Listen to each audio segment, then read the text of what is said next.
अरे वाह, कॉलेज से 1 हफ्ते की छुट्टियां मिली हैं। अब तो इन छुट्टियों का फायदा उठाकर हमें गोवा जाना चाहिए। क्या बोलती है निशा? गोवा तो नहीं, लेकिन मुझे वैष्णो देवी जाना था। वो क्या है ना, मेरा बड़ा मन है कि मैं माँ के दर्शन करके आऊं, लेकिन माँ के घुटने में दर्द रहता है तो वो चढ़ाई कर नहीं सकती और मुझे अकेले वो जाने नहीं देगी, और ना ही उनके पास इतने पैसे हैं कि वो मुझे यात्रा पर भेज सके। बस इतनी सी बात। तू क्यों टेंशन लेती है? मैं हूं ना। मैं आंटी को बोलूंगी कि तू मेरे साथ घूमने जा रही है।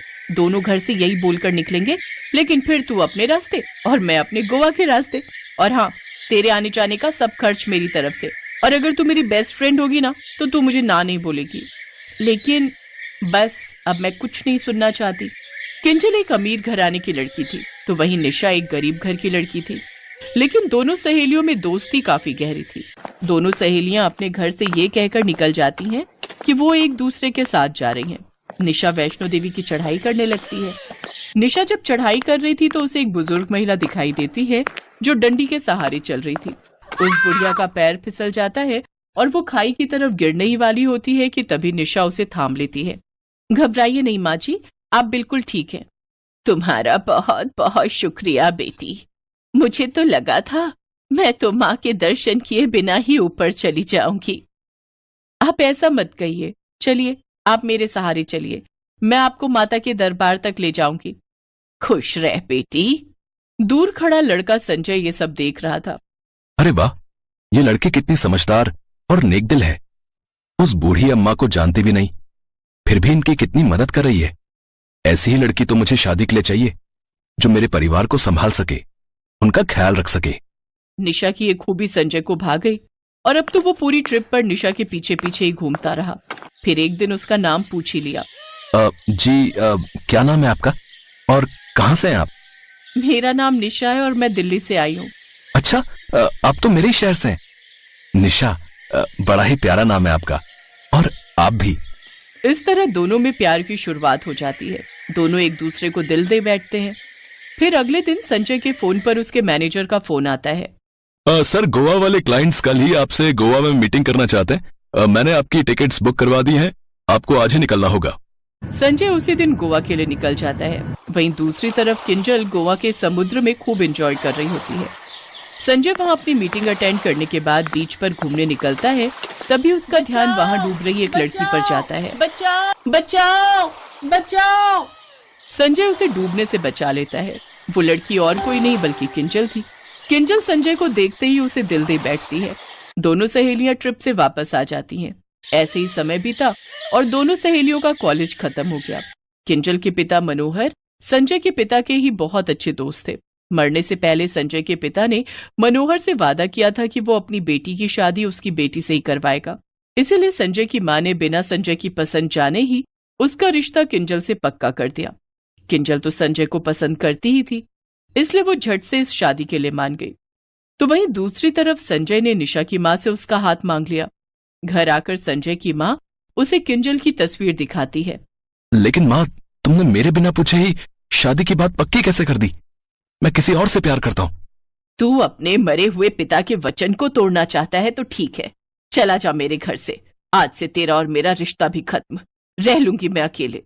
अपनी माँ की जिद के आगे और मरे हुए पिता के वचन को पूरा करने के लिए संजय को झुकना ही पड़ता है और वो इस शादी के लिए मान जाता है।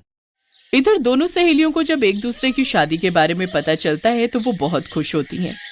मैं बहुत खुश हूँ निशा कि हम दोनों सहेलियों की शादी होने जा रही है। हाँ, मैं भी तेरे लिए बहुत खुश हूँ किंजल। संजय निशा को मना करने ही वाला होता है कि तभी उसे पता चलता है कि निशा की माँ का अचानक निधन हो गया। संजय अब निशा को मना नहीं कर पाता। किंजल और निशा की दोस्ती काफी गहरी थी। किंजल के माता पिता निशा को भी अपनी बेटी की तरह ही प्यार करते थे। उसकी माँ की मौत के बाद निशा की शादी भी वो अपनी बेटी के मंडप में ही करवाने का फैसला लेते हैं। इसी दौरान संजय को पता चल जाता है कि निशा और किंजल सहेलियां हैं, लेकिन वो अब 2 नाव पर सवार था और उसके पास कोई चारा भी नहीं था। ऐसे ही शादी का दिन भी आ जाता है। सहरे के पीछे मुंह छुपाए संजय जब मंडप में पहुंचता है तभी किंजल निशा से कहती है, लो भाई, मेरा दूल्हा तो आ गया, लेकिन निशा तेरा दूल्हा कब आएगा? और ये क्या संजय, तुमने ये सहरे से अपना चेहरा क्यों ढका है? इसे हटाओ, आखिर मेरी सहेली को भी तो पता चले कि उसके जीजू कितने हैंडसम है। संजय अपना सेहरा हटाता है, जहाँ निशा उसे देख हैरान रह जाती है। संजय, तुम? मुझे माफ कर देना निशा। किंजल, मैं तुम दोनों को धोखा नहीं देना चाहता, लेकिन ना तो मैं अपने प्यार को छोड़ सकता था और ना ही अपने मरे हुए बाप के वचन को तोड़ सकता हूँ। मैं तुम दोनों को ही पसंद करता हूँ और तुम दोनों के साथ ही रहना चाहता हूँ। मैं वादा करता हूँ कि मैं तुम दोनों को ही खुश रखूंगा और कभी कोई परेशानी नहीं आने दूंगा। अब आगे का फैसला मैं तुम दोनों पर छोड़ता हूँ। निशा और किंजल दोनों ही संजय से प्यार करती थी और वो दोनों ही उसके बिना नहीं रह सकती थी, इसलिए दोनों ही संजय से शादी कर लेती हैं और खुशी खुशी उसके साथ रहने लगती हैं।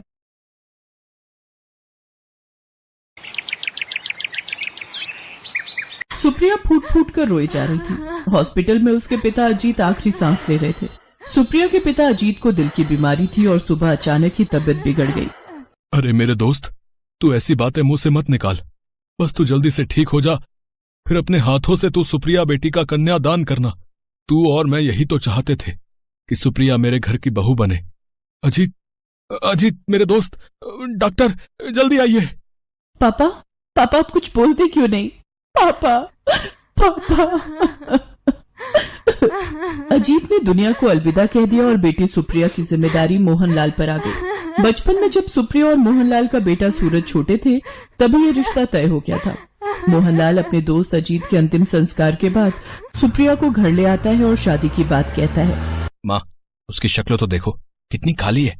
मैं उससे शादी नहीं कर सकता। देख सूरज बेटा, अगर तूने इस शादी के लिए मना किया तो तेरे पापा को तो तू जानता है, तुझे अभी के अभी इस घर से निकाल देंगे और एक फूटी कौड़ी भी तेरे हाथ में नहीं देंगे।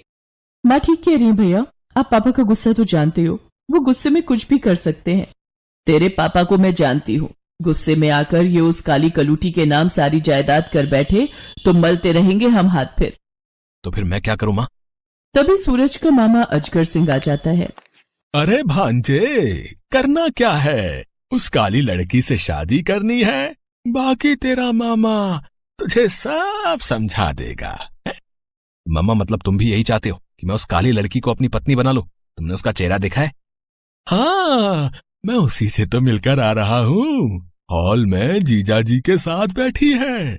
अरे भांजे, तू शादी के लिए हाँ कह दे, उसी में तेरा फायदा है, वरना न घर के रहोगे न घाट के। हाँ, न जाने अजगर सिंह के दिमाग में क्या साजिश चल रही थी कि वो सूरज को इस शादी के लिए जोर दे रहा था। सूरज और सुप्रिया की शादी हो जाती है। सूरज बेटा, जाने की सारी तैयारियां हो गई? हाँ माँ, सब तैयारी हो गई है।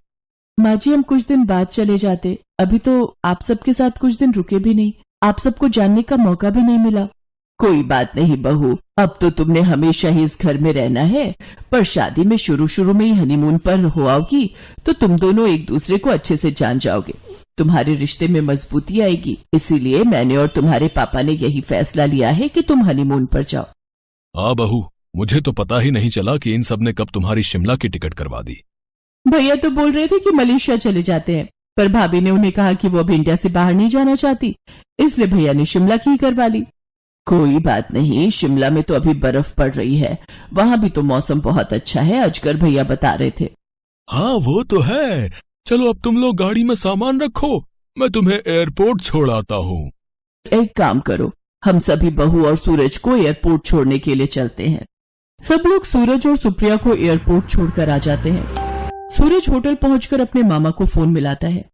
मामा, तुमने मुझे कहा था कि तुम मुझे इस मुसीबत से छुटकारा दिलवाओगे, पर ये तो मेरे गले में फांसी के फंदे की तरह बंध गई है।